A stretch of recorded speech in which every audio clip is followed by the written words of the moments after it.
Hello and a very warm welcome to all the viewers of Coffee with Times of Manipur. Today in our studio, we have an hip-hop artist, MC Manmeet Kaur. So MC Manmeet Kaur, welcome to our show. Hello. Okay. So would you like to tell us something about yourself? How did you find Manipur and how did you like performing here? How was it? Oh, it was amazing. I was in touch with Bobby from the Giving Tree, and he invited for this festival, Kumno, and I recently released my album, so for me it was great to come back to Manipur, and I've written my music here. Okay. So how do you find the people of Manipur out here? Oh, amazing. I love the society here. Okay. I find friendliness and warmth in general interactions on the road, so that's good. Okay, so how was your gig yesterday? Gig was amazing. It was full of right people, and people were participative from the beginning, the music, the way it flowed, and the weather. It was amazing. Okay, so I'm sure that you had a good time here. Yes, absolutely. Okay, so please tell us, how did hip hop happen to you? Well, it was a very surprising event in itself for me to hear music which has abundance of lyrics and hits the heartbeat as you receive it. So I was 13 in Punjab when I heard it through my brother. He brought a lot of music home from his college, and I got introduced to this. And yes, I felt it. I saw relevance in it. I saw potential that I could use with my voice, and I was musically inspired as well. So hip hop was beautiful and still is. Okay. So was it any difficult for you being a woman hip hop artist? I would ask you, how difficult was it? It is a fact, and people need to normalize it in their own vision. So I keep continuing this process of detaching from this fact that I'm a female MC or rapper. But the profession demands attention from like the way society behaves when you look for. I'm sure as a musician you would have felt the same, and it's just why you want to socially arrive on stage to perform. A lot happens around it. So of course there's a struggle coming from prejudice of gender and where I come from, but that's, I guess, human nature of observing each other in this way. So I am dealing with it. I'm discarding as much as I can to generate any more trouble for me. So I like to engage with humble people who see beyond the gender based assumptions. Okay, that's beautiful. So any message that you'd like to give to the parents in the society that it doesn't matter what the gender is, but all that matters is music. So anything that you'd like to say about it? Yeah, I mean, the way I behave when I socially appear will speak a lot about it. It matters when I'm sitting next to entertained individuals or in a panel of discussion. It's important that I observe not like as the gender that I am, but for really to understand compassionately what the other point of view is. If that is the approach that I keep in my daily actions and my associations, I think that would be an example. I aim to do that. I hope. Okay, that's beautiful. So let's talk about your first album. Yeah. So your first album, basically, did it happen after you got married or before? Yeah, I wrote it post marriage. So it was an outcome of my first year of spending my time in this marriage. So can you please sing your favorite track from that album, if you would like to, from the hip hop Bahu? Okay. I opened up my eyes early in the morning, had a bad dream, so I forget to yawn, and it's like, damn, do I get affected these days too quickly, maybe too vulnerable to emotions that cause commotion right in my third. So do I devote myself to the free flow of time? See, I just got married and I really can't confine myself to the fact that I am, but explore relationships, you know, I can't just quit. So I relax a bit, make myself to fit in the situation of high expectation, and I don't want to mess it up. Bless it up with a smile on my face. What? Oh, that's a beautiful lyric. That's a seriously beautiful. It's an excerpt of Okay. post. So how did this album happen? How did it happen? How did it started and everything? So with the given resources of understanding what is happening in hip hop worldwide, I had to go to cyber cafes or dig out a lot of underground, and so is how the term this category of less sponsored music industry, which now is through digital injection of different platforms of music outlet. I think it got diluted, but for sure the underground was my main source of inspiration at that time, and I would continue following and studying discographies, and that's how I got the original inspiration of hip hop. Okay, so is your lyrics, let's talk about your lyrics. What are your lyrics basically based on? My lyrics are just trying to span their eligibility, if I may say, from what is non-fictitious as my interest, which mostly is the case, because for me, I seek the same pleasure one could seek from imagining that fiction that I do when I seek for reasoning of why people behave the way they do. So to understand, to unlearn what I was taught in my childhood, a realization that I have attained after getting exposed through travel to life, and what was taught in the books, to get out of that. It's very important to learn it through school of life, when you step out, when you take risks and chances. So my lyrics are more like a documentation of it. I have to ensure that it gets documented and is kept for people to receive digitally at any given time. So with that perspective, I try to shape my lyrics from, I'm trying to become case specific right now, but it mostly is macro analyzation of what concerns me, human behavior and patterns of techniques to convince each other. Okay, so when you started off as an hip-hop artist, I would ask you that how much freedom did you get, or how much support did you get from your parents for this specific, art that you're doing right now? It was a gradual relation of understanding and dismal and disappointment, because I today understand how I've chosen to take selective risks and try to make sense out of who I'm engaging with. If as a human I'm affected by something, I of course would need to know and not close my eyes when it's happening in my immediate surroundings. So I need music, as I said, is mostly non-fictional for me. It's important I match my actions and words. In this process, people who have lived their life in another way and in an industry, they're more familiar with the workforce or workplace, which has been of working class, middle working class of India. It's very difficult to convince a parent of the new pattern which you don't even have a presentation of, a PDF of, and to convince him that it might make sense trying this method of an artist. So it already is a mental, emotional outlet of a thought. And for me, I personally, one of my realizations has been in different times of history in different countries and lands, artists and philosophers have not been given the same value in documentation of history, which is now served in the schools. Okay. So artists need to, some of them or many of them to begin with, need to understand this responsibility. I could take charge of my own actions, so that's why I'm still in the process of showing my parents how it could work out for me.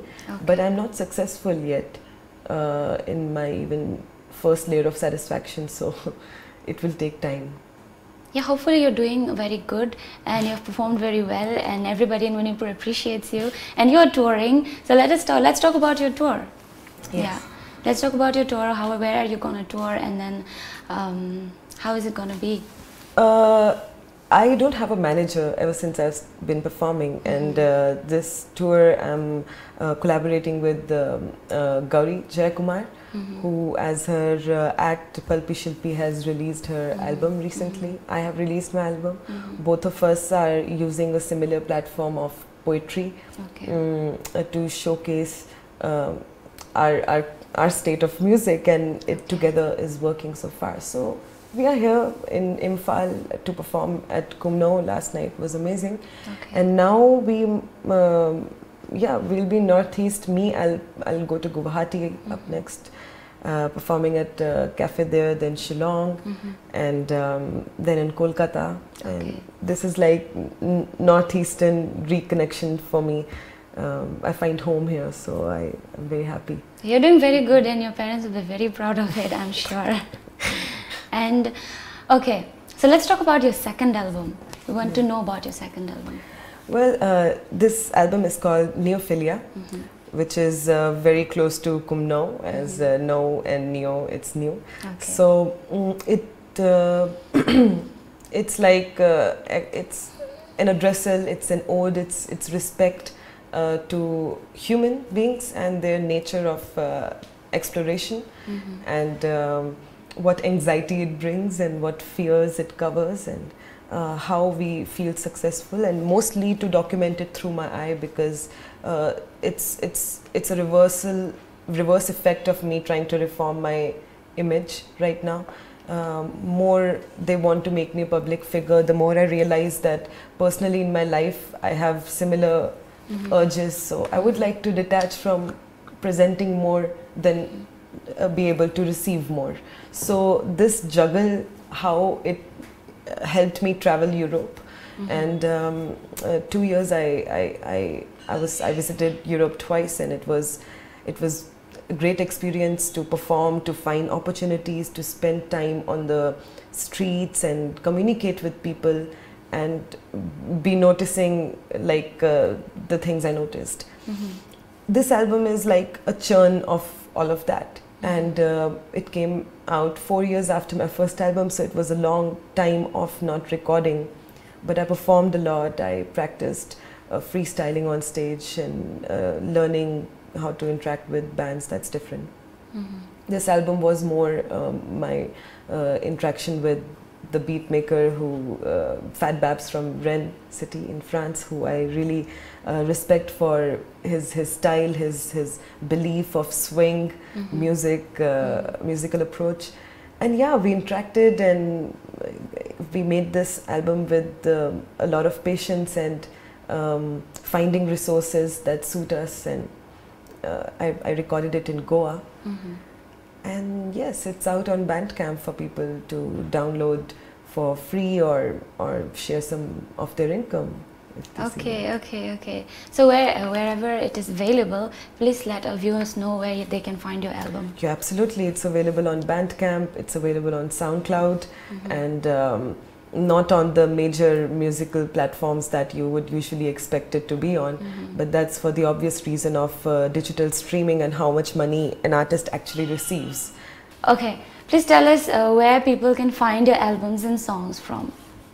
Yes, my music is available online. It's available on Bandcamp, SoundCloud, not on a lot of major big mass distribution channels, but yeah, it's I would soon be working on my website. I should for viewer and recipient to directly get in touch with me, but for sure you can write an email to me on Bandcamp or SoundCloud, both the albums, and you could download it for free or share your income if you feel good about your life.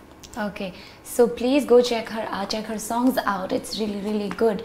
So we'll take a short break here and we'll be back soon. Lamjingba jewelry na adom gidama khwaidagi asengba sana khwaidagi ahongba sana asamalda fanghanjari. Aikhoigi service singdi inat yoiba design sing ready made ta fanghanjari. Singnaningai oidraba asengba sana khaktamak pizari. manung matam sana order delivery sing pizari sana asamal khwaidagi nemna lawjari nomaizing numitsu adomgi service ta leizari Ngasimak lengsin birau lamjingba jewelry private limited DM College Road opposite Memsi Mall Thangmaiban Imphal West email lamjingbaJewelry@gmail.com website www.lamjingbagoldbank.com contact us at 764293445 and 9402992391 Lamjingba Jewelry, good quality is our priority.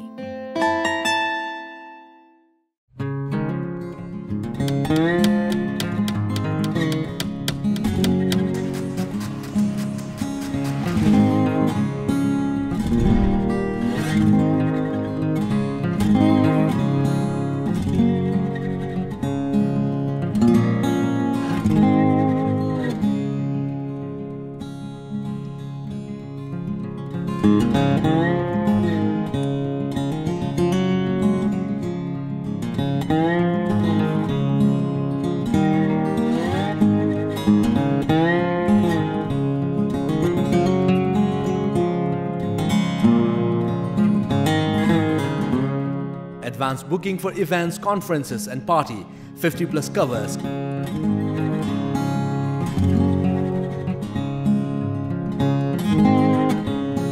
Aris Tower since 2002. Kindly contact us at 9612719966. Address Uripokhuidrom Leka, UK Road, opposite petrol pump.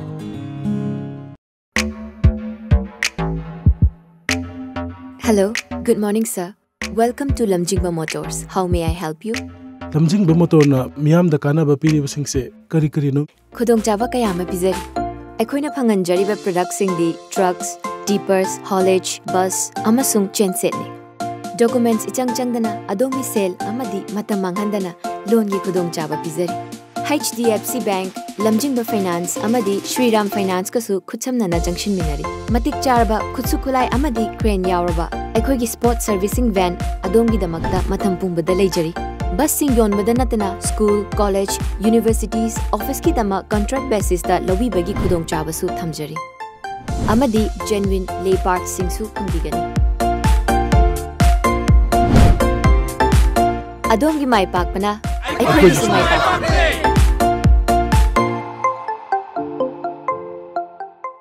So welcome back. So please tell us about what do you think about the recent scene of hip hop here in India? Yes, it's growing. It's uplifting people. It's misguiding people. Like any other culture, it has many dimensions to it, and I'm happy to be an active participant of it. Okay. It's both in media and streets. The level and the degree differs, which state has what kind of an impact through hip hop, and which artists are performing for which kind of crowd. So what part of our society we're looking at, that's more like specific in my head to talk about hip hop. Okay. So where do you want to take hip hop further in India? I want to take hip hop into amendments of policies. I want to see it affect people on the streets, about traffic, about noise and sound, difference between both.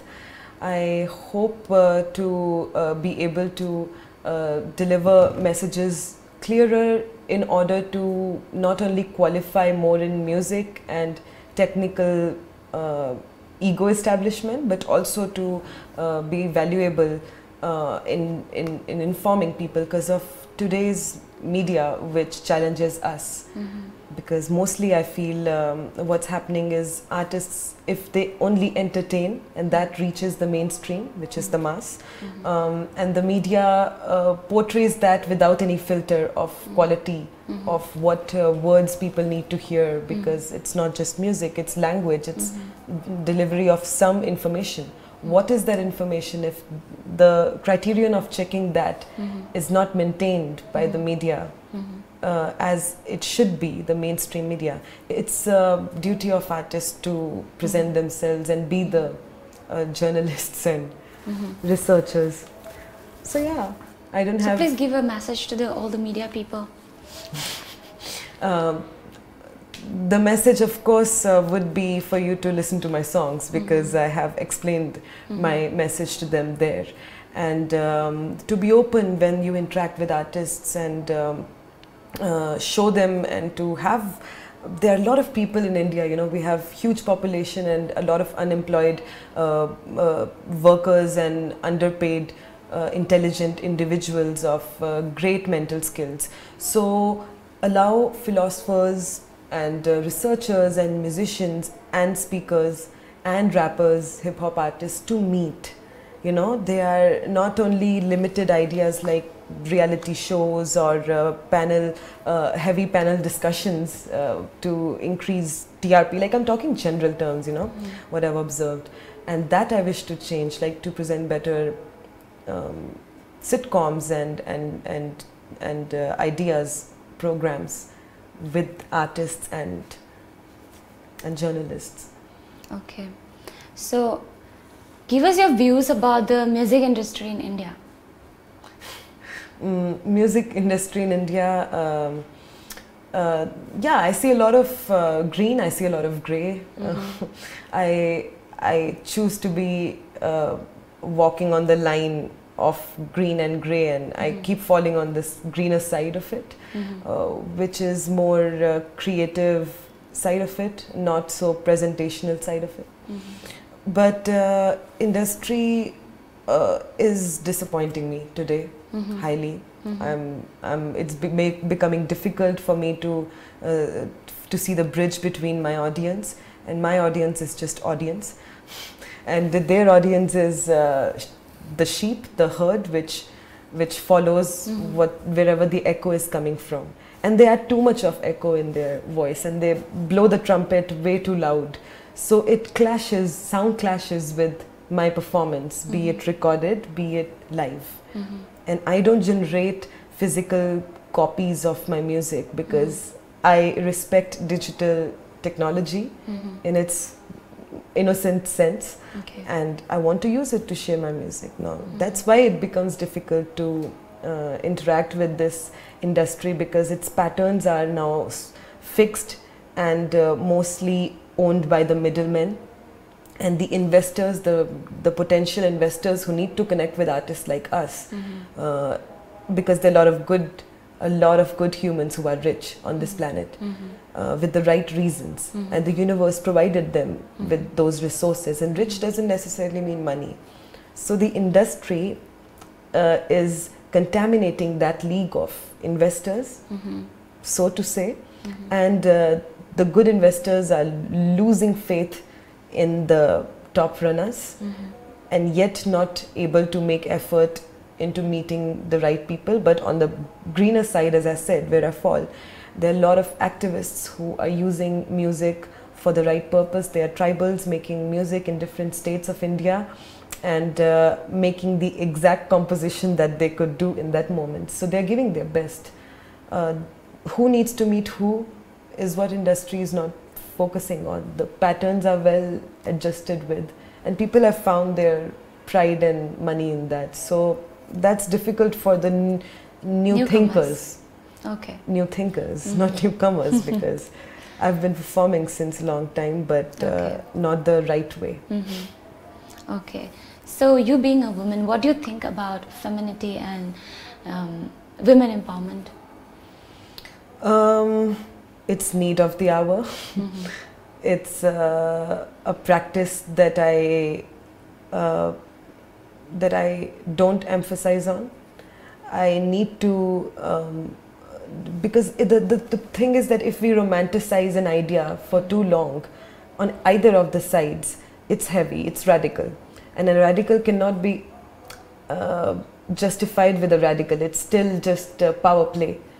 So for me, I want to be more, and I am compassionate towards men I've met. So as a feminist, I need to know how to interact with those men. So I'm just refining my way of dealing with these situations that you, me, other sisters who get the attention of being women and who have to justify being women. So I want to normalize it in my vision. I do like to speak about it. I don't agree certainly with certain terminologies like the tender words like victims and survivors, and how this is used, and how men are justifying.